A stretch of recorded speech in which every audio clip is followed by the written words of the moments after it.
ఆ దేవేంద్రుడు వచ్చి, తర్వాత వరుణదేవుడు వచ్చి, అగ్నిదేవుడు వచ్చి, నారదాది మునీంద్రులందరూ కూడా వచ్చి గౌతముడి యొక్క కీర్తిని ఎంత గొప్పగా పొగిడేరా అని చెప్పి అక్కడ ఉన్నటువంటి ఆ మిగతా వాళ్ళందరూ కూడా అసూయ పెరిగిపోయింది.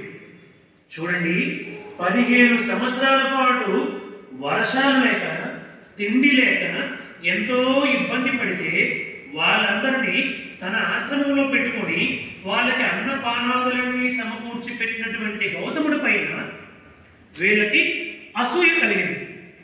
ఏ స్థాయిలో అసూయ కలిగిందంటే దీనికి మనం ఏదో ఒకటి చెయ్యాలి అని అనుకున్నారు. వాళ్ళందరూ కూడా ఒకటై ఒక సమావేశాన్ని పెట్టుకున్నారు. గౌతముడి కీర్తి చాలా దిగంతాలకు వ్యాప్తి చెందిపోతుంది, దీనిని ఎలాగైనా మనము మంట కలపాలి అనుకున్నారు. మనలో కూడా అంతే, ఎవరికైనా మంచి పేరు వస్తే దాన్ని భరించలేనటువంటి వాళ్ళు కొందరు ఉంటారు. వాళ్ళందరూ రహస్యంగా ఒక సమావేశం పెట్టుకుంటారు. ఎక్కడ దొరుకుతాడా అవకాశం అని చెప్పి చూస్తారు. చూసేవాడికి ఎక్కడో చోటు దొరుకుతూనే ఉంటుందండి. దృష్టి ఎట్టిదో సృష్టి ఎట్టిది. నువ్వు మంచి చూడాలనుకుంటే మంచిగా కనిపిస్తుంది, చెడ్డ చూడాలనుకుంటే అన్ని చెడ్డే కనిపిస్తాయండి. కాబట్టి చూసేవాడికి ఏదో ఒకటి దొరుకుతుందండి. వాడు అనే పని మీద ఉంటాడు కాబట్టి ఎక్కడో చోటు మనం పొరపాటు చేయకుండా ఉండము.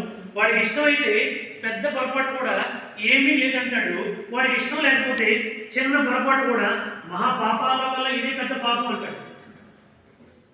అంటే ఇష్ట అయిష్టాలకి ముడి పెడతాడనమాట. వాడి ఇష్ట అయిష్టాలతో చూస్తాడనమాట దాన్ని.